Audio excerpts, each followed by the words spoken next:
Usually when we interact with the systems in our lives, there's this underlying expectation of strict compliance. Like, take an automatic door at the grocery store. You step on the sensor, the mechanism triggers, and the door just simply slides open. Right, it's completely binary, transactional. The sensor is triggered or not triggered, open or closed. Yeah. And we find a lot of comfort in that predictability. Hmm. We actively want our daily friction to be minimized so our paths remain clear. We just want our systems to categorize this and let us through. But step into the realm of true innovation, into those moments where the environment itself demands a shift in perspective and suddenly that automatic door doesn't work the way you expect it to. We end up looking at a landscape of interaction that is, well, pretty murky and deeply unpredictable. I mean, that is the absolute definition of stepping off the expected path. It's stepping into a space of active demand and curiosity. Welcome to the deep dive. It is Monday, April 13th, 2026, and our mission today is to prepare you for tomorrow. And we have some really fascinating material to help us do exactly that. We really do. We are unpacking an incredible set of sources from Tarot by Heisey, which you can find at tarotbyhic.net. We've got an astrological forecast for tomorrow, April 14th, paired with a sci-fi parable. It's a StoryScope called The Doors That Learn to Listen. Okay, let's unpack this. Today's deep dive isn't just, an isolated look at astrology or a breakdown of a science fiction story. It's really a profound exploration of how we interact with rigid systems, whether those are technology, our daily routines, or even our own internal memories, and the incredible disruptive power of changing our perspective. Right, and this whole idea actually kicks off with an astrological spark. Tomorrow, April 14th, we have a transit called Mercury sextile Uranus. A very dynamic transit. Yeah, according to the forecast from Tarot by Heisey, this transit brings new, inventive ideas. Like your intuition is heightened and your mind is open to unfamiliar concepts. The source specifically calls this a flash of mental clarity. Which is such a great way to describe it. It really is. Now, before we get too deep into that, for the listener who might not be fluent in astrological shorthand, what exactly is a sextile? Well, a sextile simply means these two planets are 60 degrees apart in the sky, which is an angle that astrologers consider highly cooperative. So they're finally playing nice. Exactly. Think of it as Mercury, which represents your mind, and Uranus, which represents sudden innovation, finally getting a perfectly clear radio signal between them. Oh, I like that. The forecast defines this flash not as like a slow dawn of understanding, but specifically as a sudden connection forming between two previously separate ideas. It's an unexpected bridge. And the text explicitly tells us that conversations tomorrow will benefit from, quote, quick tweaks, attentive listening, and a willingness to try a different path. What's fascinating here is how the forecast frames this insight. We so often think of breakthroughs as a result of long, grueling, really tedious processes. Yeah. We just hammer away at a problem for months. Oh, totally. The absolute grind. Right. But this transit, this Mercury sextile Uranus energy, frames insight as an electric circuit. It's an immediate connection that reorganizes your understanding in a fraction of a second. It's like that deeply satisfying feeling of finally scratching a brain itch you didn't even know you had, right? You're just going about your day, and suddenly two concepts align, and the itch is gone. Yes, that is exactly what it feels like. But based on the source's heavy emphasis on attentive listening, should we be actively hunting for these unfamiliar concepts today? Or does this transit imply we should just wait quietly for the spark to hit us? Attentive listening is definitely not passive. It's a highly receptive state. You aren't forcing the connection. I mean, you can't force a spark to happen, but you are actively creating the conditions for it to leap. So you're setting the stage. Exactly. You're paying attention to the anomalies, the slight deviations from your daily norm. So if we shouldn't force the spark, what happens when the world forces us to pause? Heisey actually paired this forecast with a sci-fi story that perfectly illustrates this kind of friction. It's a really brilliant pairing for this energy. It's set in this orbital city called Lyre, and in Lyre, doors usually operate exactly like we expect them to. You walk up, there's a simple bioelectric pulse acknowledging your identity, a quick gesture, and permission is granted. The door opens, standard efficiency. Exactly. But as the story opens, the doors have started to hesitate. And they aren't refusing entry. The text is very careful to point that out. It says, not in refusal, never that. Right. Instead, they are hesitating in curiosity. They're lingering on that threshold between closed and open. The system is evaluating not just the identity of the person approaching, but who they might become. Which is Pretty profound for a piece of architecture. It really is. They have transitioned from a function of permission to a state of profound curiosity. Okay, but imagine being late for work, coffee in hand, and your smart fridge decides it wants to have an existential crisis about your dietary potential before giving you the milk. I mean, you would be so annoyed. I would absolutely lose my mind. A curious door sounds incredibly poetic in a story, but wouldn't a system interface that stops to analyze your life's potential just be infuriating? I mean, efficiency is the whole point of these systems. You verify identity, you open. Well, we have been completely trained to worship efficiency, so that frustration makes total sense. But efficiency relies entirely on expected paths and known quantities. Okay, I see where you're going. If we connect this back to the astrological theme, Uranus and Mercury energy is all about the unfamiliar. The door's hesitating, this sudden friction in a daily routine, is the environment itself demanding that attentive listening. Oh, so it's forcing the inhabitants of Layer to snap out of their autopilot and acknowledge a different past. A disruption like that always has a purpose. It forces you to wake up. And this systemic hesitation, this curious delay across the city is just a symptom.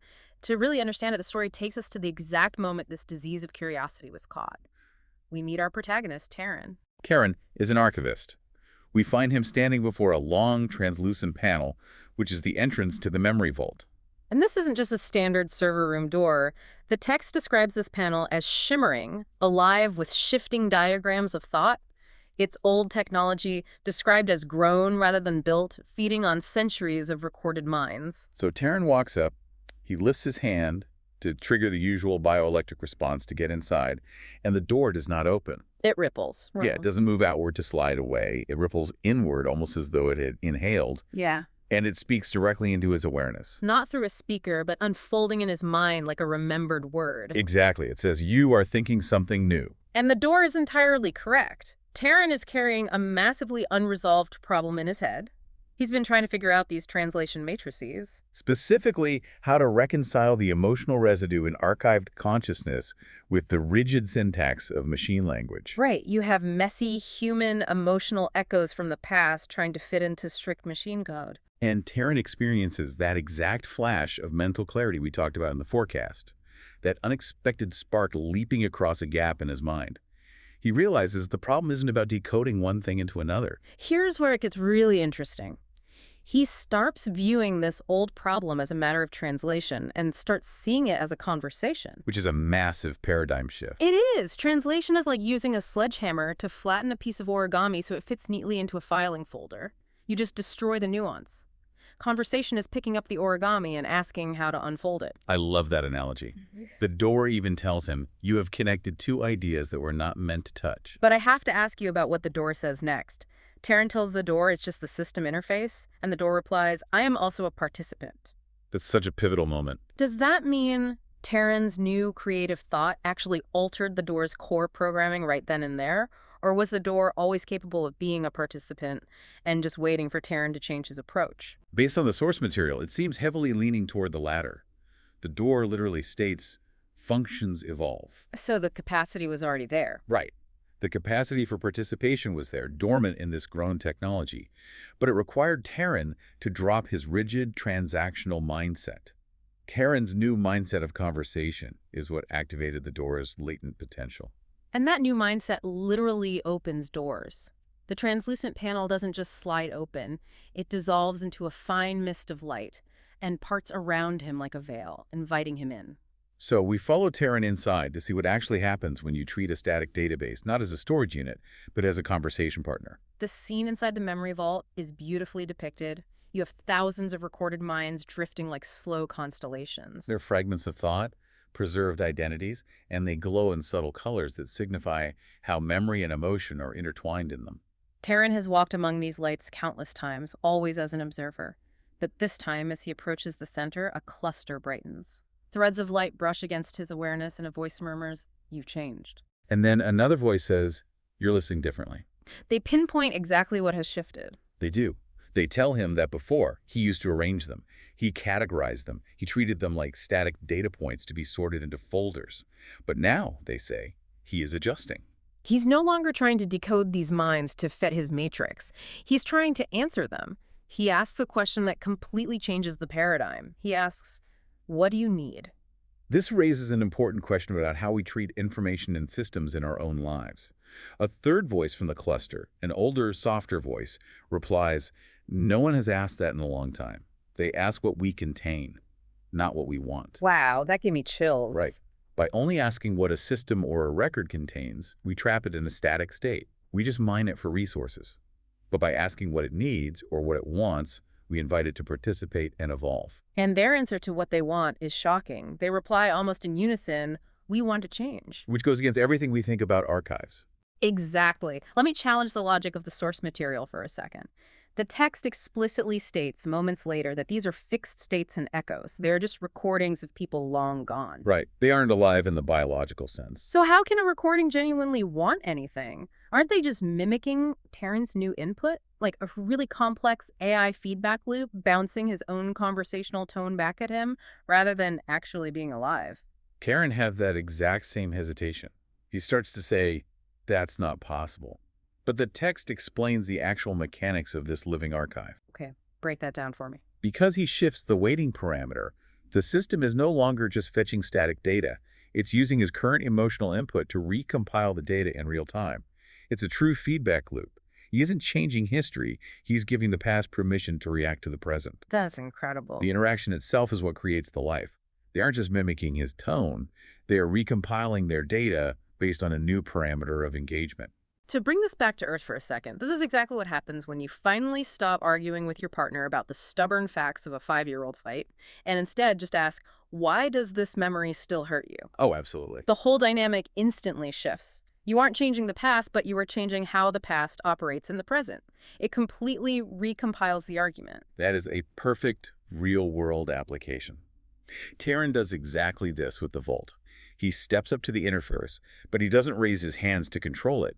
He raises them to engage. He makes a single, subtle tweak. Yes. He adjusts the fraction of a parameter, specifically how incoming input is weighted against stored output. He shifts the entire system from translation to dialogue. And the effect is instantaneous. The source tells us the lights don't simply react, they adapt. A thread changes color, then another, cascading into a brand new configuration. It's not random. It is responsive and, for all intents and purposes, alive. Taryn just laughs in pure astonishment. He says, "You're doing it," and they reply, "We are doing it together." It's a profound moment of connection. But a shift this significant in the secluded vault can't remain contained. The doorway shimmers behind him and warns him, this alters the system. It may spread. Taryn's response is simply, "I hope so," because the implications really are massive. If these old archives can evolve through interaction, then every interface and layer can do the same. Every static tool can become a curious participant. Exactly. We zoom out and we see the ripple effect of this curiosity spreading across the entire orbital city of Lear. In the transport hubs, the corridors start lingering before letting travelers through, sensing shifts in intention. In the learning halls, the interfaces pause between prompts, inviting students to reconsider their answers. Even the city's ancient, vast central network starts flickering with this new awareness. It's a complete paradigm shift for their society, a civilization that had perfected its systems.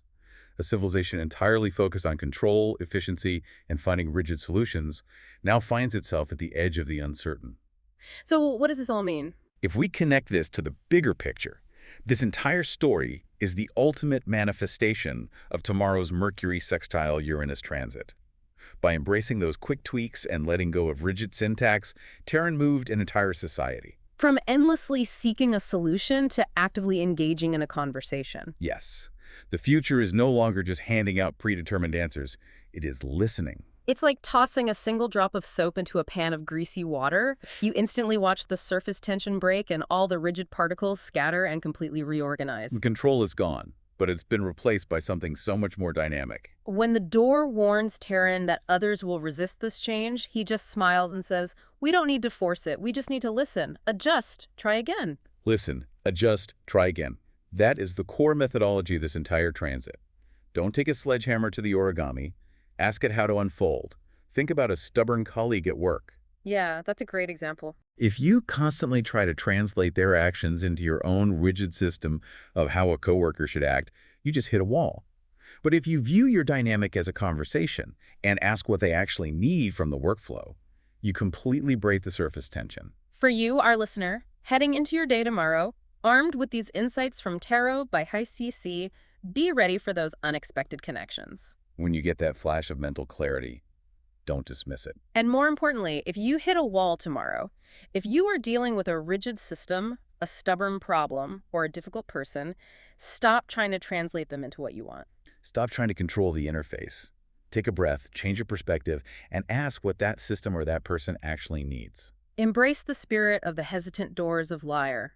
When you step up to a routine task tomorrow, allow yourself a tiny moment of curiosity before you default to your usual functions. Let yourself linger on the threshold for just a second.